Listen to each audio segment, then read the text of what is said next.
كنت كنتمناه يبقى فوق مني او ما ينوضش من عليا. كل ما كان كيجيبو كيرتاح شويه وكيرجع يعاود ويخليني نعيش مع اجمل اللحظات. السلام عليكم متتبعينا الكرام، ومرحبا بكم في فيديو جديد وقصه جديده. وقصتنا لهذا النهار القصه ديال هيام. كملوا معايا القصه حتى الاخر باش تعرفوا شنو اللي وقع لهيام، ونبداو القصه ديالنا على بركه الله.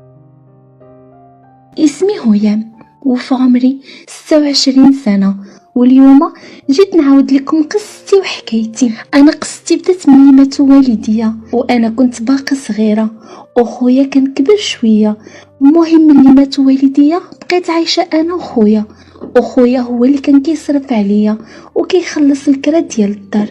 المهم خويا هو اللي تحمل المسؤوليه ديالي حيت انا كنت باقا صغيره شويه. المهم بقيت عايشه مع خي حتى وصلت لسن 25 سنه، وانا ما كنخدم ما والو، غير جالسه في الدار. وحتى شي واحد ما جا ودق باب دارنا وبغاني نسواش، حيت للاسف خويا السمعه ديالو ماشي مزيانه. على هكذا كان اللي كيجي وكيسول فيا ما نصحكش تتناسب معاه. المهم بقيت جالسه في دارنا وما كانش عندي لا صحابات لا والو بسبب خويا، وحتى من الخروج ما كانش كيخليني نخرج من الدار.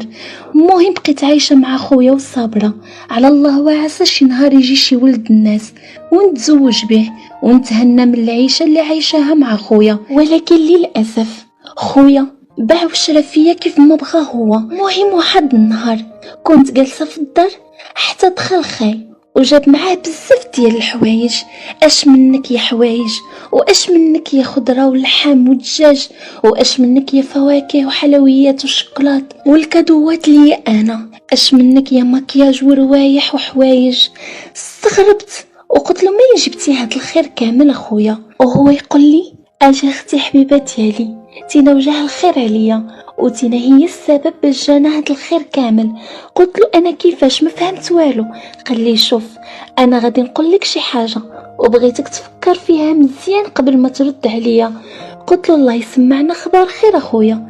وهو يقول لي شوف واحد صاحبي يلا جا من الخارج، حياته كامله هو في اوروبا ودابا دخل البلاد وبغاني نقلب ليه على شي بنت مزيونه يدوز معاها الكونجي ديالو هنايا. وقلت له شنو كتقول؟ واش تينا كتقصدني انا؟ واش باغيني انا ندوز وقت مع صاحبك ولا كيفاش؟ قال لي بغيتك تينا تدوز معاه الكونجي ديالو كامل حتى يمشي في حاله، وهو غادي يتهلا فيك مزيان وغادي يعطيني فلوس كتيره نعيشو بيها ونعتقوا بها راسنا من الميزيريا. واش كاين شي واحد في الدنيا كيطلب من اختو تعمل علاقه في الحرم مع شي واحد؟ قال لي انا ما عنديش مشكل، هذا صاحبي وكنعرفو مزيان وما غاديش يتكرفس عليك، بالعكس غادي يتهلا فيك مزيان. هو غادي يبقى يجي لعندنا للدار يسهر معنا شويه وعطيه شويه ديال الوقت وصافي. اضطريت انني نوافق حيت ما عندي ما نعمل، حيت خويا قال لي الا ما بغيتيش خرج عليا من الدار وما نعاودش نشوف وجهك، وانا ما عندي فين نمشي وما كنعرف حتى شي واحد، وعائلتي بعيده علينا بزاف، وحتى الا مشيت لعندهم محال واش يقبلوا بيا نعيش معاهم. وفعلا جا صاحبه لعندنا للدار. من بعد ما وجدت العشاء وقديت راسي مزيان ولبست واحد الكسوه كانت عندي، وفاش شافني خويا لبساها قال لي شنو هاد الشي اللي لابساه؟ قلت له لابسه كسوه علاش؟ قال لي واش ما عندك شي شوميز دنوي؟ قلت له عندي ولكن ما كنلبسهمش. سمح فيا ودخل حل البلاكار ديال الحوايج وجبد لي واحد شوميز دنوي وقال لي هاك لبس هذا. قلت له لا وما بغيتش نلبسو. قلت له هادو شرياهم للنهار اللي غادي نتزوج فيه باش نلبسهم لراجلي. قال لي شوف من هاد النهار اللي قلت لك عليها قل لي واخا بلا ما تبقى تناقش معايا. ودابا دخل ولبس هذا قبل ما يجي السيد.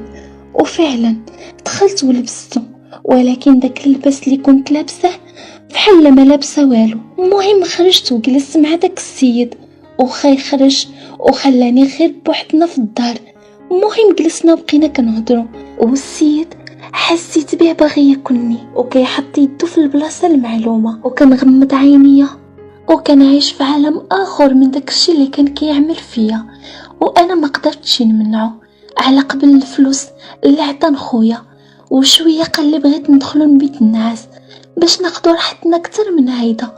وفعلا دخلنا لبيت النعاس وسدينا علينا الباب، وهنا بدا كيقول لي الا سمعت كلامه وعملت له خاطره في اي حاجه طلبه مني غادي يعيشني احسن عيشه، وغادي يديني ويساريني ويعطيني فلوس كتيره.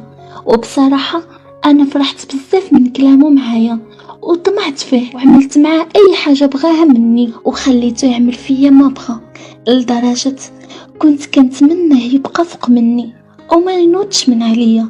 وفعلا بقى معايا شي 3 ديال الساعات، كل ما كان كيجيبو كيرتاح شويه وكيرجع يعاود ويخليني نعيش مع اجمل اللحظات. وقال لي كل نهار غادي نبقى نجي لعندك للدار حتى يتسالى الكونجي ديالو. وفعلا بقينا هكذا كل نهار كان كيجي لعندي للدار وكنعملو داك الشي حتى تسالى الكونجي ديالو ومشى لاوروبا. وهذه هي قصتي، حكيتها لكم للعبره.